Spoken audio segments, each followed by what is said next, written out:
sont 5 dans le groupe, donc Elodie, Basile, Sacha, Jules et moi-même Clément. Et donc tout ça a commencé par une maquette numérique réalisée en conception assistée par ordinateur par Fabien Mougeot. Et ensuite, ce qui s'est passé, c'est que toutes les pièces ont été découpées grâce à une machine spécifique en labellite.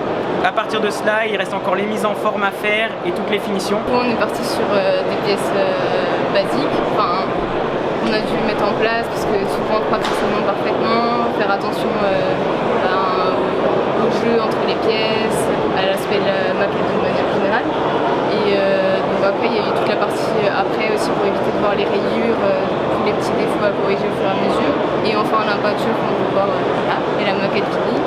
Et tout le montage avec toutes les petites pièces en plus. Et voilà. 800 heures, nous dit Monsieur Rouxel, le responsable de l'unité de valeur de l'ITBM, style qualité perçue. Et donc oui, comme le disait Elodie, oui, ça a été nombreux ponçages, 3 ponçages consécutifs avant la peinture réalisée par Monsieur Rouxel. Je suis venue pour l'occasion de cette remise de maquette, parce qu'effectivement ici il y a beaucoup de choses sur l'innovation, mais qui concernent quand même essentiellement les pompiers, donc le travail au sol, les moyens et matériels des secours au sol. Et c'est vrai que le groupement des moyens aériens, ça se limite à tout ce qui est volant.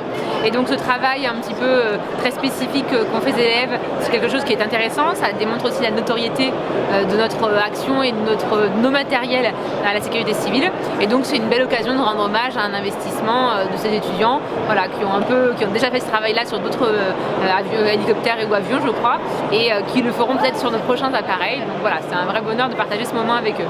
Mais effectivement, c'est un bel objet qui trônera à la base de la sécurité civile à Nîmes. Alors au sein de la sécurité civile, les moyens humains, ce ne sont pas des sapeurs-pompiers, c'est vraiment des personnels, donc ce sont des pilotes et mécaniciens opérateurs de bord qui font des missions pour les hélicoptères de secours, essentiellement des missions de secours, mais des missions de sauvetage quand on a des inondations, ce genre de choses. C'est environ une personne secourue toutes les 30 minutes du côté des hélicoptères, toute l'année, répartie sur 23 bases sur tout le territoire, et avec une flotte d'hélicoptères. On voit ici une maquette. L'innovation pour nous, c'est le renouvellement de cette flotte dans les prochaines années, on l'espère, par des nouvelles machines de performance voilà, qui vont nous gagner en termes de périmètre d'action pour faire des vols en toute sécurité. L'autre partie des moyens aériens, c'est les moyens avions, dont on a beaucoup parlé cet été avec les feux de forêt. Notre flotte d'avions Canadair, Dash et Beech, qui font des missions essentiellement tournées sur le feu de forêt, mais pas seulement, parce que les avions Dash, c'est des avions qui font du transport de matériel et de personnes pendant la saison d'hiver où on a moins d'activité feu de forêt.